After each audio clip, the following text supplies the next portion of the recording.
Hello viewers, நான் Jose. TVK second மாநாடு மதுரை பாராபத்தியில் நடந்து முடிஞ்சிருக்கு. இந்த மாநாட்டில் விஜய் அவர்கள் பேச ஸ்டார்ட் பண்ணோன்னுமே பயங்கர கிளாப்ஸுங்க, கூட்டமாக அலைமோதி இருக்குது.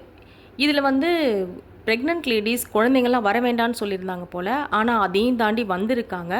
அவங்களெல்லாம் டிவிகே தொண்டர்கள்லாம் ஒரு பாதுகாப்பான பந்தல் போட்ட இடத்துல உட்கார வச்சுருக்காங்க. வெயிலை கூட பொருட்படுத்தாமல் மக்கள் கூட்டம் அலை மோதி இருக்குங்க. அவர் பேச ஆரம்பித்தவொன்னையும் சிங்கம், காட்டுக்குள்ளே இருக்க சிங்கம் கர்ஜனை பண்ணும்போது அங்கேருந்து 8 கிலோமீட்டர் வரைக்கும் அதிருமா. அப்படி சிங்கம் வெளியே வந்ததுன்னா வேட்டைக்காக தான் வெளியே வரணும். அப்படி வேட்டையாடும்போது அது தன்னோட பெரிய அனிமலை தான் வேட்டையாடும். ஒரு காலம் இறந்து போன அழுகின அனிமலை அது வேட்டையாடாது. உயிரோடு இருக்கிற அனிமலை தான் வேட்டையாடணும் அப்படின்னு சொல்லியிருக்காரு.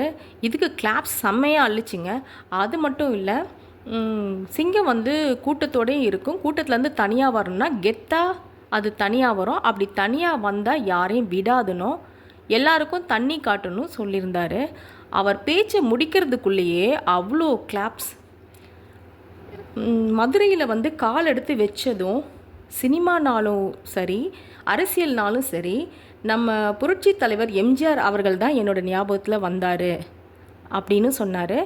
ஆனால் புரட்சி தலைவர் எம்ஜிஆர் அவர்களோட பேசவும் பழகவும் எனக்கு வாய்ப்பு கிடைக்கல. ஆனால் அவரை போலவே குணம் கொண்ட கேப்டன் விஜயகாந்த் அவர்களோட பேசவும் பழகவும் எனக்கு நிறையவே வாய்ப்பு கிடச்சிருந்துன்னு சொல்லியிருந்தார். அப்புறம் அரசியல் பார்த்திங்கன்னா, கொள்கை எதிரி பிஜேபின்னும் அரசியல் எதிரி டிஎம்கேன்னு சொல்லியிருந்தார். நம்ம சிஎம் ஸ்டாலின் அவர்களை அங்கிள்னு சொல்லியிருந்தார். அதுக்கு கொஞ்சம் ரீசன்லாம் சொல்லியிருந்தார். பெண்களுக்கும் பொதுமக்களுக்கும் பாதுகாப்பு இல்லை, வெளியில் போனால் பாதுகாப்பே இல்லை பெண்களுக்கு அப்படின்னு கும்பிட்றாங்கன்னோ. 1000 ரூபா கொடுத்தா மட்டும் போதுமா அங்கிள், வாட் அங்கிள், இது ராங் அங்கிள் அப்படின்லாம் பேசியிருந்தார். நம்ம பிரதமர் நீட்டை ஃபுல்லாக ஒழிக்கணும்னோ ஒரு சில விஷயங்கள் அதுவும் பேசியிருந்தார். தாமரை இலையில் தண்ணீரே ஒட்டாது, நம்ம தமிழ் மக்கள் மட்டும் எப்படி ஒட்டுவாங்க அப்படின்னு கேட்டிருந்தார்.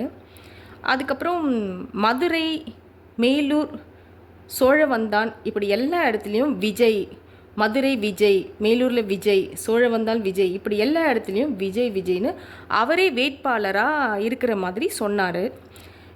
ஏன்னா 234 தொகுதிகள்லையும் உங்கள் விஜய் தான் நிற்கிறாரு. அதாவது உங்கள் வீட்டில் ஒருத்தர் தான் வேட்பாளராக நிற்க போகிறாரு. அதில் இந்த விஜயோட சின்னம் நான் தான் நிற்கிறதா சொல்லி நினச்சி நீங்கள் ஓட்டு போடணும் அப்படின்னு சொன்னார். அதுக்கப்புறம் பார்த்திங்கன்னா, நல்ல தலைவர்கள்லாம் தோற்கடிச்சது சினிமாக்காரங்க இல்லைன்னு எல்லாம் சினிமாக்காரன்னு சொல்கிறாங்க. அவரே வரல, இவர் வரல, இவர் மட்டும் எப்படி வருவார், மாநாடுலாம் இவரால் எங்கேருந்து நடத்த முடியும் அப்படின்னு சொன்னாங்க. ஃபர்ஸ்ட் மாநாடு முடிஞ்சு செகண்ட் மாநாடும் நல்லபடியாக முடிஞ்சிருச்சு. ஓகே, மாநாடு நடத்திட்டா கூட்டம் வந்துட்டால் அந்த கூட்டம்லாம் ஓட்டாகுமா அப்படின்லாம் கேட்குறாங்க. ஓட்டாகும், கண்டிப்பாக 2026 ஆகும் அப்படின்ற மாதிரியும் விஜய் அவர்கள் சொல்லியிருந்தார். 2026 விஜய் அவர்களோட லாஸ்ட் மூவி ஜனநாயகம் வருதுன்னு சொல்கிறாங்க. லாஸ்ட் மூவின்னு சொல்கிறாங்க. அது மட்டும் இல்லைங்க, 2026 அரசியலில் என்ன மாற்றம் வரும்னு இப்போவே எதிர்பார்ப்பு பயங்கரமாக எகிருது மக்களிடையே.